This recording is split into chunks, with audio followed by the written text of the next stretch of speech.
Good morning, everybody. You're watching Breakfast Television. Time is 7:41. Joining me now is General Manager of Leasebusters. Love the name, by the way. Jim Matthews, good morning. Thanks for having me. I had no idea that 50% of people are leasing their vehicles. Now, is that on the rise in recent years? No, it's been fairly consistent for the past, I would say, almost 10 years. And the reason behind that is cars are very expensive today. Right. And leasing is the most affordable way to own or buy a car. But what do we need to look out for if we're interested in leasing? Well, firstly, you got to do a lot of research, a lot of homework, and of course, the internet is there today. Okay. And by doing that research, you'll be able to find out the different rates because leasing is very interest rate driven, Okay. and the manufacturers offer a lot of different programs and different financing options, and you really have to check everything out before you do it. When you talk about rates, what are we looking at? What should raise that red flag?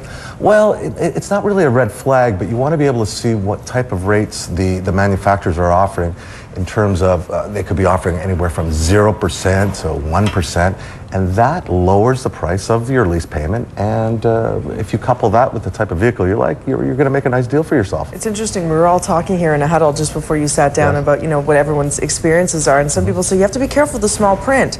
Some people aren't aware of the fact that if you're driving long distances, leasing may not be the best option for you. It may not be, but leasing does offer you the capability of building in the kilometers that you need. So, for example, if you drive 30, 40,000 kilometers per year, you can build that in. But you're right, you have to be careful.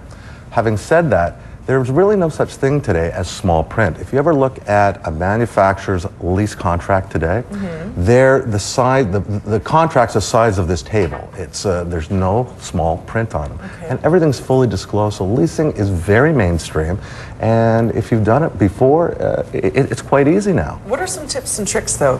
Some tips and tricks are: firstly, you don't want to be sold on a payment necessarily. You still want to negotiate the price of the vehicle. It's not fixed. You can negotiate. Oh, absolutely. So it's based on the price of the vehicle. You don't necessarily want to have to put money down.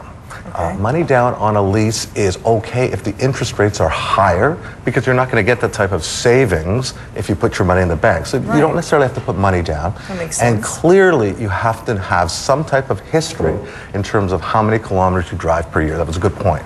And lastly is you have to treat that vehicle like it's yours, because you got to give it back at the end of the lease, and you got to give it back in good condition. If you exceed the kilometers allowed within the lease, what are the charges? What are we looking at? They range from a low of about 8 cents, and to the higher end cars, I've seen it as high as 35 cents per kilometer. You're kidding. Yeah, sure, because over kilometers on a higher end car is going to hurt the value that much harder. Okay, say something happens, you get a job change or something, and you have to go to the States. What do you do then? Can you break a lease?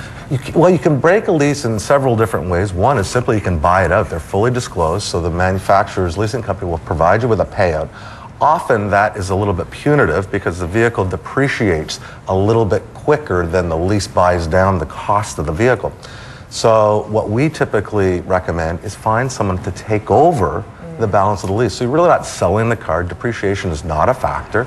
And what you're doing, in fact, is finding someone who really wants a shorter term lease, and they'll just assume the balance of your contract. Do you recommend that people do buy the lease cars?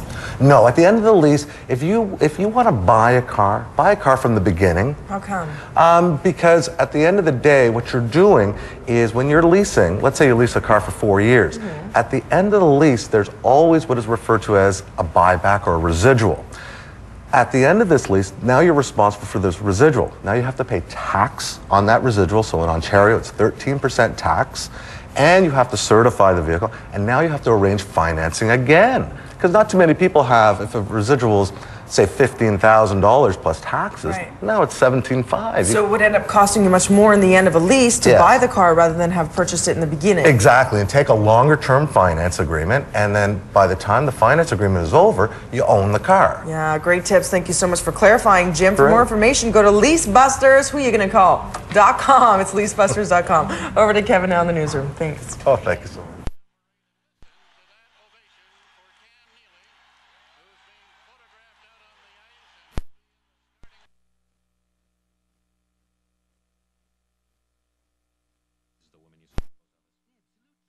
Forget such a monstrous visage.